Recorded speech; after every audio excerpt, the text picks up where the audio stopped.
Selamat pagi pemirsa, apa kabar Anda pada pagi hari ini? Senang sekali saya Ibnu Fadil dapat menemani Anda di Berita Kaltim hari ini. Sejumlah informasi penting telah kami siapkan untuk Anda dan berikut di antaranya. Rumah kayu di Sambaliung, Kabupaten Berau yang ditinggalkan pemiliknya terbakar.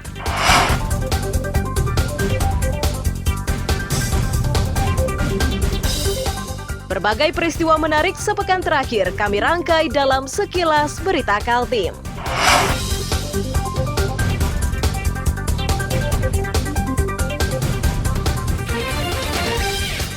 Hujan deras mewarnai pengukuhan relawan pemadam kebakaran di Samarinda.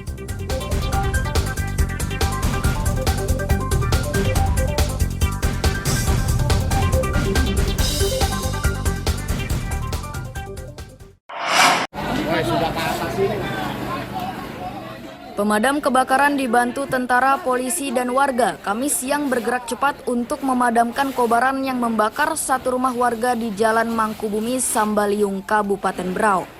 Lokasi kebakaran berada di kawasan padat.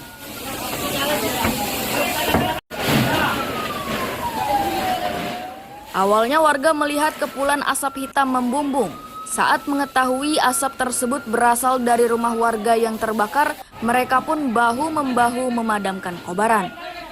Warga terhambat masuk ke rumah tersebut karena terkunci dari luar, sedang penghuninya pergi.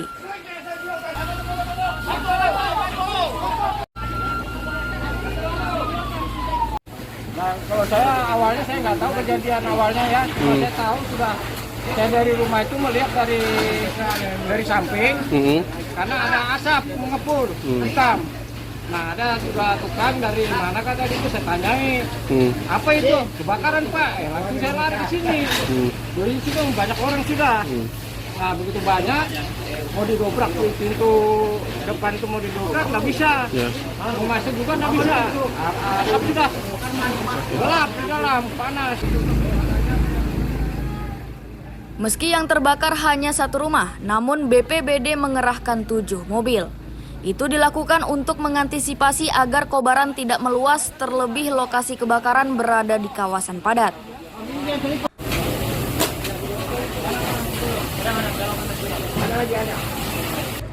Ada 7 unit.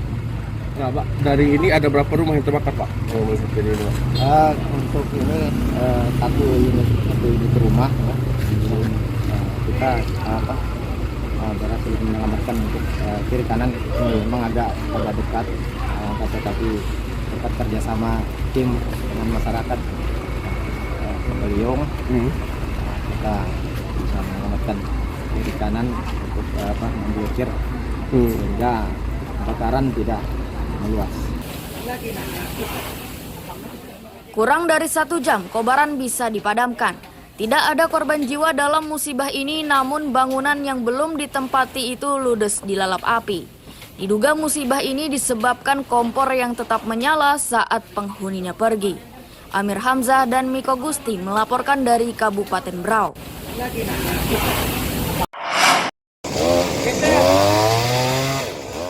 Petugas pemadam kebakaran dan penyelamatan Samarinda bersama relawan Kamis siang bergotong royong menyingkirkan batang pohon yang tumbang di Jalan Tirta Kencana tak jauh dari kantor PDAM. Tumbangnya pohon dengan tinggi 30 meter ini memakan korban, 1 orang tewas dan 1 terluka. Korban selamat menyatakan awalnya mereka berempat berteduh di bedeng tersebut. Saat hujan semakin deras dengan disertai angin kencang, pohon yang berdiri di dekat bedeng tiba-tiba tumbang dan menimpa bangunan dijadikan tempat berteduh.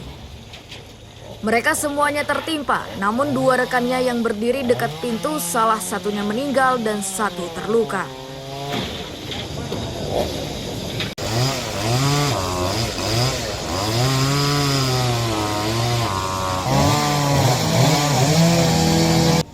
Pas hujan lebat tadi masuk ke dalam. Sempat masuk ke dalam, Ya, kemudian terus tahu ada atap mau terbangan kan, saya keluar. Saya keluar baru tuh pohonnya tumbang. roboh. Nah, posisi yang korban 2 orang yang luka maupun ini di mana dia, Pak? di dalam bedeng situ. Bedeng, dalam bedeng. Cuma kan nggak terlalu dalam di antara mau keluar pintu enggak gitu. Ya, posisinya udah di ambang pintu itu di Ambang pintu itu ya. Iya, pintu itu. Kemudian pada saat roboh itu dia mengenai pohon itu atau bedengnya, Pak? Ya kena bedengnya dulu baru. Oh, jadi pohon nimpa bedeng. Numpang bedeng baru bres gitu Baru ke bres orang gitu itu ya. kan posisinya pas di orangnya. Itu tiba-tiba itu ada mendung. Aha. Nah, habis gitu hujan deras, tiba-tiba itu hujan deras. Ya. Nah, terus mati lampu, akhirnya jatuhlah pohon besar itu. Aha. Menimpa kami. Ada berapa orang dalam gubuk Ada itu, Pak? 4 orang. 4 orang. Itu lagi berteduh atau lagi apa? Lagi berteduh. Lagi berteduh ya? Ya. Berapa korban, Pak? Terkena Yang luka? korban yang meninggal 1, yang luka-luka 1. Agar evakuasi pohon tumbang ini bisa dikerjakan dengan cepat, damkar mengerahkan 30 personel termasuk relawan kemanusiaan. Sedangkan korban dilarikan ke rumah sakit.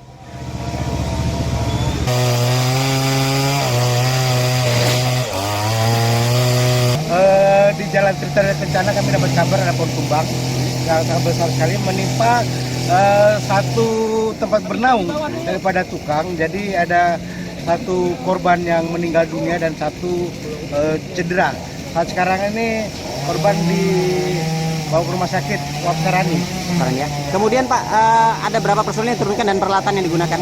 Kami menurunkan 1 tim rescue dan posko 2 dan relawan damkar Kota Samarinda. Mungkin sekitar 30 orang kami turunkan. Petugas mengimbau warga lebih waspada karena cuaca di Samarinda akhir-akhir ini tidak menentu. Salah satu yang harus diwaspadai adalah pohon tinggi. Amir Hamzah dan Iswanto melaporkan dari Samarinda.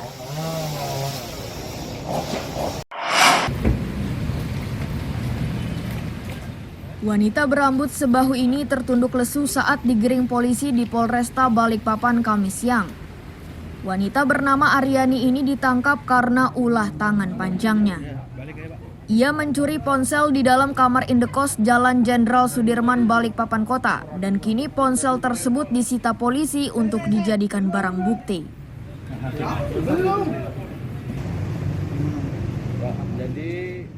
Kasat Reskrim Polresta Balikpapan Kompol Rengga Puspo Saputro menyatakan pelaku dengan mudah ditangkap karena di lokasi pencurian terpasang kamera pengintai. Pelaku dengan mudah ditangkap karena namanya dikenali karena pernah dipenjara untuk kasus narkoba tahun 2015 lalu.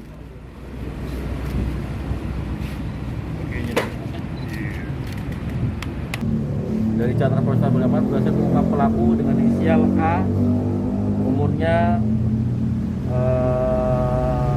22 tahun di Gunung Bagia, Kecamatan Balikpapan Selatan. Pelaku juga residivis narkoba tahun 2015. Jadi cara pelaku barang bukti kita amankan 1 buah iPhone iMac dengan nilai sebesar 6 juta rupiah. Kemudian cara pelaku dengan cara masuk ke dalam kamar korban di kosnya tersebut dan mengambil merek HP yang ada di dalam kos korban. Dan setelah di viral kemarin dari CCTV, kita lakukan penyidikan dan kita berhasil amankan pelaku ini. Dari rekaman kamera pengintai, pelaku terlihat cukup cekatan. Begitu ia berada di lorong rumah indekos, ia dengan cepat menyelinap masuk ke salah satu kamar dan sesaat kemudian kabur setelah berhasil mencuri. Kini akibat ulahnya tersangka terancam hukuman 5 tahun penjara. Amir Hamzah dan David Purba melaporkan dari Balikpapan.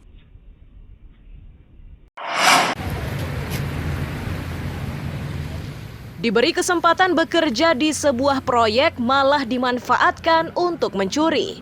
Akibatnya Ferdi ditangkap polisi di Balikpapan.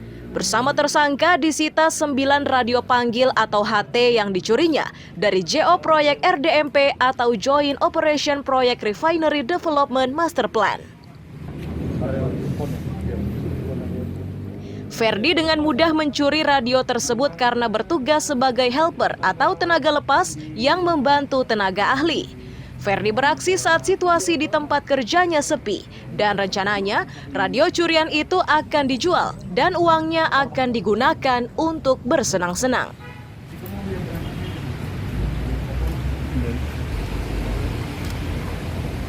Awalnya korban pelaku ini mengontrolnya karena pelaku ini salah satu karyawan di Supon GO tersebut, di MBGO.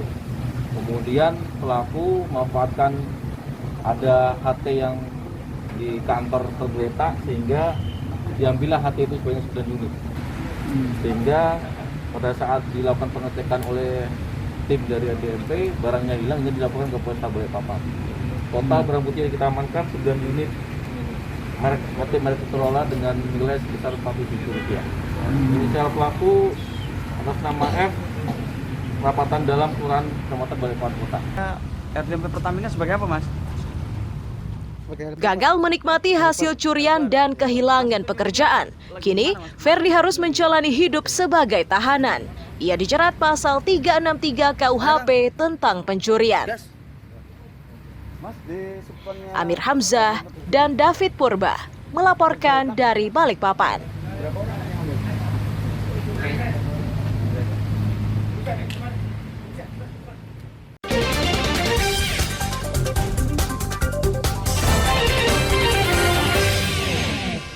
Masih bersama saya Ibnu Fadil, pemirsa Anda kembali menyaksikan 3 berita utama Kaltim hari ini. Rumah kayu di Sambaliung, Kabupaten Berau yang ditinggalkan pemiliknya terbakar.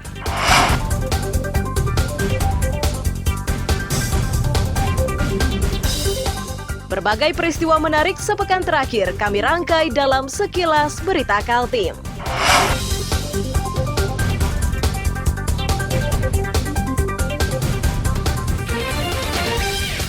Hujan deras mewarnai pengukuhan relawan pemadam kebakaran di Samarinda.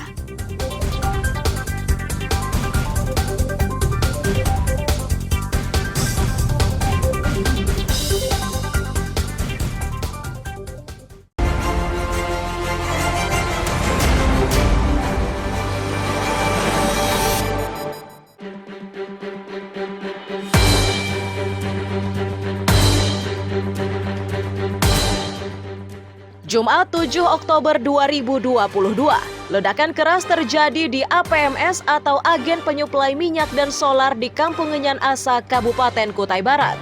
Ledakan yang disertai asap putih dan pekat itu menyebabkan warga panik. Untuk memastikan sebab terjadinya ledakan, beberapa serpihan disita polisi untuk diselidiki.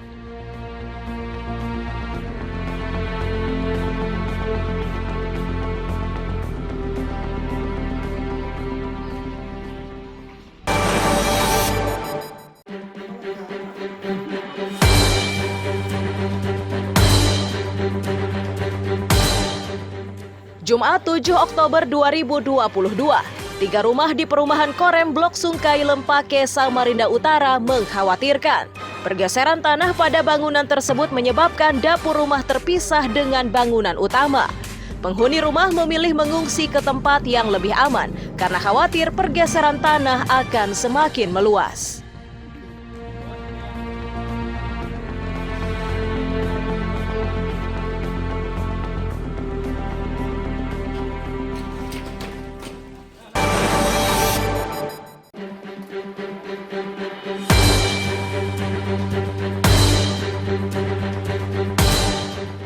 Minggu 9 Oktober 2022, dinding rumah di Jalan Soekarno-Hatta, Gang Perdana RT 44, Kelurahan Geraha Indah, Balikpapan Utara jebol tertimpa longsor perbukitan. Tidak ada korban jiwa dari musibah ini, namun penghuni rumah memilih mengungsi karena khawatir terjadi longsor susulan.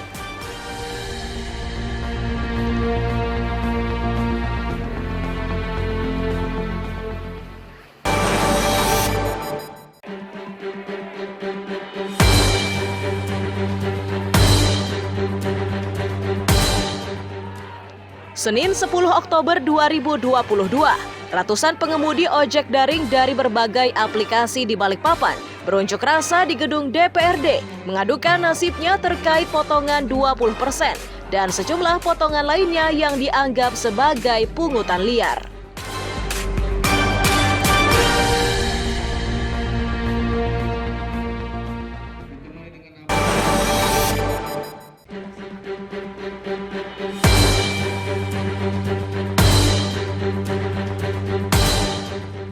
Senin 10 Oktober 2022, polisi di Samarinda masih berupaya mengungkap misteri pembunuhan Kamariono, ketua Orga Transkaltim.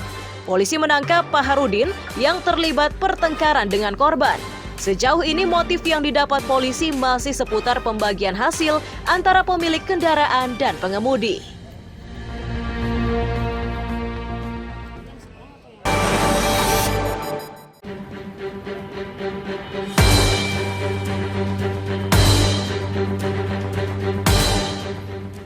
Selasa 11 Oktober 2022, sejoli bernama Mariani dan Admiral bersama rekannya bernama Juanda ditangkap polisi dan digelandang ke Mako Polresta Balikpapan. Ketiganya ditangkap karena terlibat peredaran narkoba jenis sabu-sabu. Akibat ulahnya tersebut, sejoli ini terancam pidana hingga 20 tahun penjara.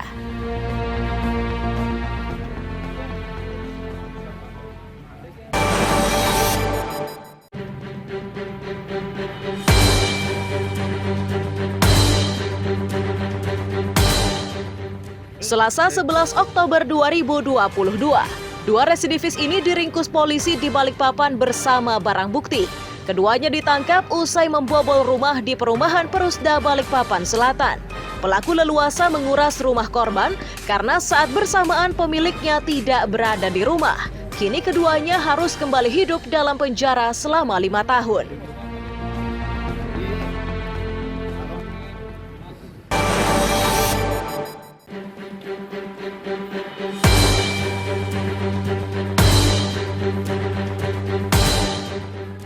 Rabu 12 Oktober 2022, sindikat pencetak SIM dan KTP palsu ditangkap polisi di Kabupaten Berau.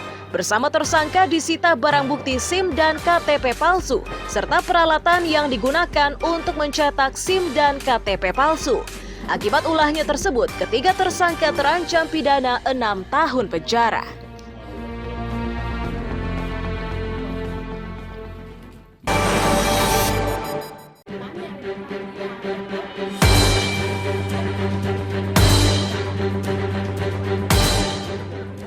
Rabu 12 Oktober 2022, sekelompok ibu rumah tangga dari RT 37 Kelurahan Manggar, Balikpapan Timur berdemo di kantor Badan Pertanahan Nasional. Mereka meminta agar pertanahan mencairkan dana ganti rugi lahan yang luasnya 10 hektar dan kini sudah diubah menjadi jalan tol.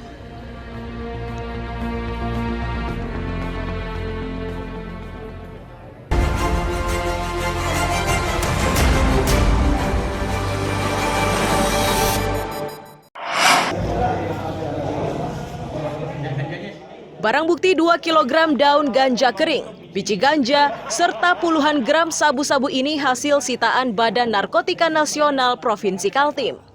Barang bukti tersebut disita dari tangan 3 pelaku yang kini sudah ditetapkan sebagai tersangka berinisial RD, BB, dan FD. Tahu ya di mana lahannya dia.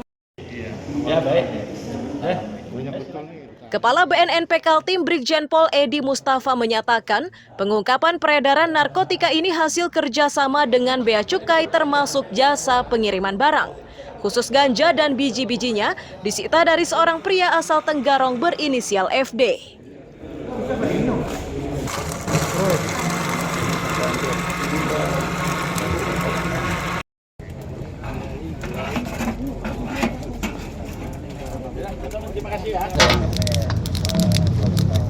Ya, kita memang koordinasi dan kerjasama sama teman-teman dari Bea Cukai, sama teman-teman dari Polres juga.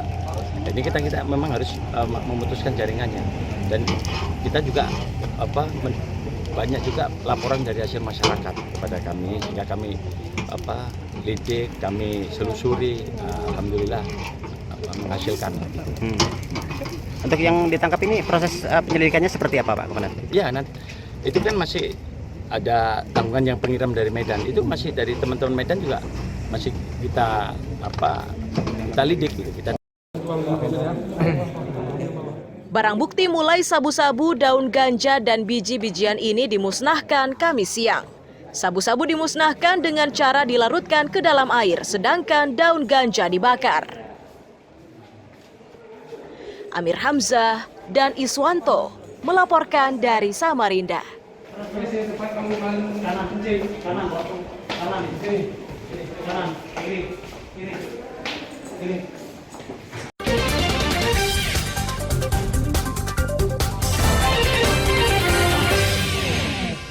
Masih bersama saya Ibnu Fadil, pemirsa Anda kembali menyaksikan 3 berita utama Kaltim hari ini.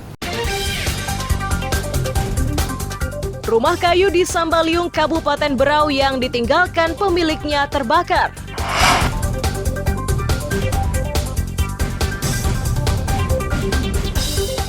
Berbagai peristiwa menarik sepekan terakhir kami rangkai dalam Sekilas Berita Kaltim.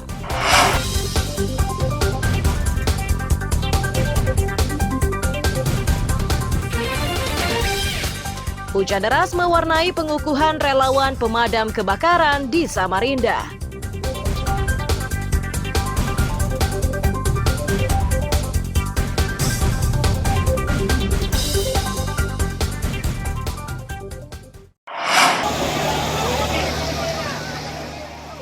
Barisan relawan pemadam kebakaran atau Redkar Samarinda seketika buyar akibat hujan deras melanda tempat mereka mengikuti upacara yang berlangsung di halaman parkir Balai Kota Kamis siang.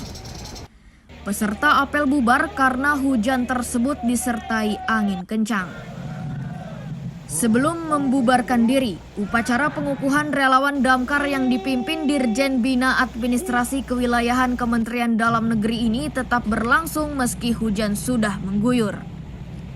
Mereka membubarkan diri karena khawatir derasnya tiupan angin itu akan menumbangkan pepohonan di sekitar lokasi upacara.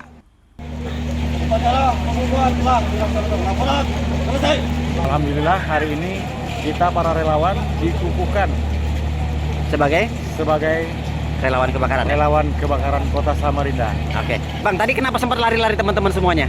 Ya, mengingat cuaca memang lagi pas ada pohon tumbang juga ya di sini. Kebetulan cuaca kurang mendukung. Iya. Tadi berarti semuanya hampir berlarian pas upacara tadi ya? Sempat kami bertahan, namun karena kami menghindari resiko lebih dari yang kita tidak harapkan, maka kami bubar. Bubar ya? Upacara peluncuran Redkar atau relawan pemadam kebakaran Samarinda tetap berlangsung meski hujan masih mengguyur.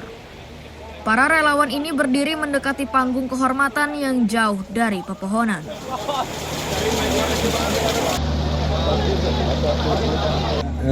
Hari ini adalah pengukuhan relawan pemadam kebakaran atau disingkat Redkar biar gampang diingat.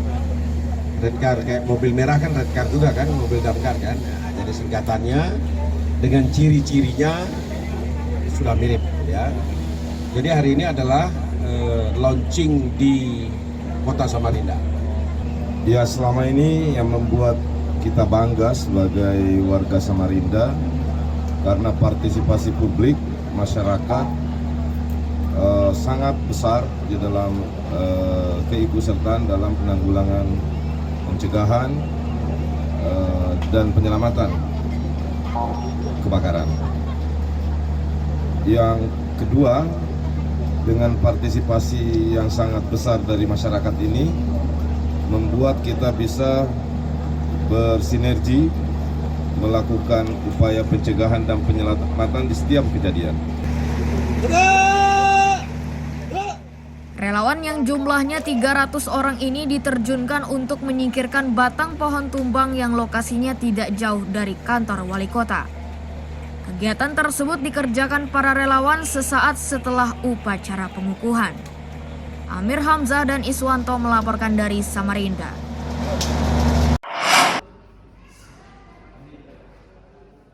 Perpustakaan daerah di Jalan Danbau, Semayang Tenggarong, Kutai Kartanegara ini menyiapkan beragam jenis buku. Lebih 40.000 judul buku dengan berbagai jenis tersedia di tempat ini. Agar pembaca merasa nyaman, suasana ruang baca dibuat setenang mungkin.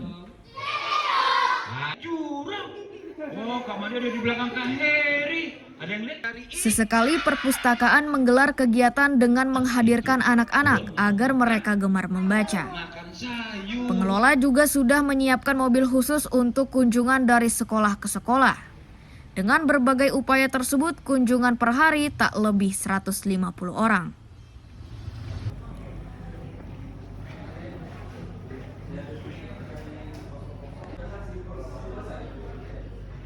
Kunjungan-kunjungan kita tingkatkan, khusus untuk keperpustakaan. Contohnya seperti sekarang, hampir tiap hari anak-anak mulai PAUD, TK, SD, SMP, SMA juga banyak, mahasiswa juga banyak ke sini. Selain itu juga kita melakukan proses kegiatan untuk minat baca ini, melakukan kegiatan kunjungan, baik itu kunjungan ke perpustakaan ataupun ke sekolah-sekolah melalui Pusteling. Jadi ada mobil keliling kita yang mengunjungi ke sekolah-sekolah tersebut. Seorang mahasiswi yang datang di perpustakaan menyatakan sangat terbantu karena hampir semua jenis buku yang dibutuhkan tersedia.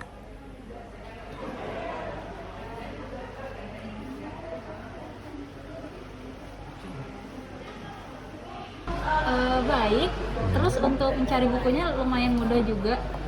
Tadi tuh sekalian masuk kan ngeliat di daftar rincian bukunya kan, oh ternyata di sini, jadi lebih mudah lah menemukan bukunya. Lengkap menurut saya, mulai dari pelayanannya, dinamikanya, dengan administrasi dan manajemennya juga lengkap. Jadi apapun yang kita butuhkan untuk penelitian tersebut ya cukup tepat sih, nggak bingung gitu. Selain datang langsung ke perpustakaan, warga yang gemar membaca juga bisa mendapatkan buku melalui aplikasi bernama e-Kukar. Jumlah buku yang disiapkan di aplikasi tersebut mencapai 11.000 judul buku. Amir Hamzah dan Faidil Adham melaporkan dari Kutai Kartanegara.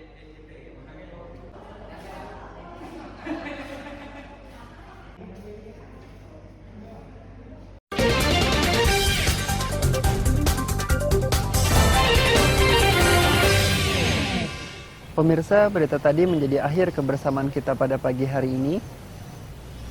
Saya Ibnu Fadil dan tim redaksi pamit undur diri. Selamat pagi, salam sejahtera, dan sampai jumpa.